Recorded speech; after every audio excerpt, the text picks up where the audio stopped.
For you there. Now, go electronic for your banking needs seems to be the norm these days, with 95% of bank transactions now being executed online. And to get more on the new generation, the next generation of banking, we welcome our guest for the last part of Asia Confidential, Brett King, author of Bank 2.0 and also founder of User Strategy, which is a boutique advisory firm that counts HSBC, Cathay Pacific, and IBM amongst its clients. He's also an industry advisor on the Huffington Post, and he joins us from our Singapore studios today. Brett, good to see you. So did you hear those results from Amex? It seems that consumers are back in the U.S., back using those credit cards again. Yeah, I think there's a positive future for credit cards online. There's a lot of concerns around security and so forth, but it's a fact of life that people are more mobile and they want access to these things, and mobility is forcing us to look at the way we interact with consumers in a different way, and this is what Bank 2.0 is really about, the intersection of changing customer behavior and retail banking business models, and the fact that retail banking, as it is traditionally, really doesn't fit the way consumers work now. Yeah, so tell me about these behavioral changes. Yeah, they're going online more often, but what else? Well, I talk about 3 phases in the book. So the first phase was the introduction of the internet. So this changed our transactional behavior. Back in the mid-80s, it was quite common for us to go into a branch and do a lot of stuff with checks and cash. But now that's shifted because the internet banking is so convenient and because we're time poor. So we do a lot more of these things through the internet. Then when the BlackBerry and the smartphone, the Apple iPhone and these devices started to come along, this also shifted us towards more mobility. So as a result, these have had a marked change in our behavior, the way we do our day-to-day interactions with organizations. And this is it also empowers customers because we're in control. Whereas previously the banks would say you have to do it by our rules. You have to come in to the branch between 9 and 3 or 9 to 5, and you have to sign this piece of paper. So these technologies have started to put more power in the consumer's hands. Okay, so is that the future of banking then, that it just goes more mobile? Well, mobile internet banking has already been extremely successful. If you look at Japan and Korea, Asia leads the way in respect to a lot of these mobile issues, mobile payments, for example, in that part of the world.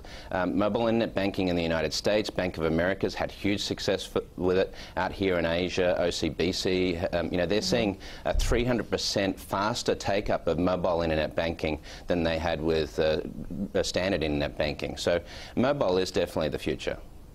Yeah, what about the infrastructure to support this sort of capacity? Is it there yet, or do we still have to wait a few years before it actually really goes fully integrated into society? Well, that's a good question. Again, the innovation in terms of Asian telecommunications infrastructure, in many ways we're ahead of the world. If you look at things like GCash in Malaysia, the mobile payments remittance capability there, if you look at mobile data capability, we have very good infrastructure here. But the banks have been a little slow to take up this from a customer responsiveness perspective. Many banks have still not released an application for iPhone, for example, globally, which is an example. Well, there's less than 3% of banks globally have an iPhone app, right? And they generally, it's crazy. No, and then but the iPhone has like 72% market share in Japan. I mean, aren't they behind the times here? Get moving. Well, no, in Asia, again, it's quite strong. You look at Jibun Bank, who's got an excellent mobile banking platform. In fact, they're a mobile-only bank.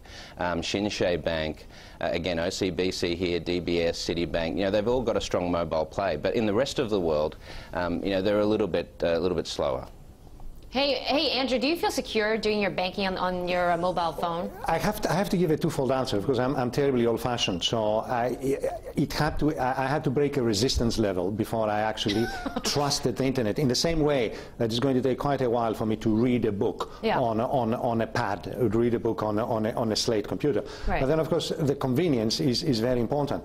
But equally, I must admit, I get incredibly irritated when I say, if you want to press 2, if you want to press 4, I immediately immediately go to press 0 because I like to speak to a live person. Okay? Yeah. When there is a specific problem. So, Brett, I mean, those are very familiar issues that a lot of people have with going mobile or going online to do their banking. Okay, well, you know, you're right, Andrew.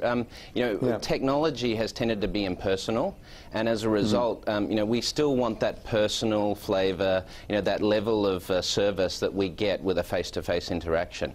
But you know, why has the iPhone, you know, as you said, 72% take-up in Japan for smartphones? Why has the iPhone been so successful? Because it's so simple. So simplicity and the user experience or the customer experience utilizing the technology is very important.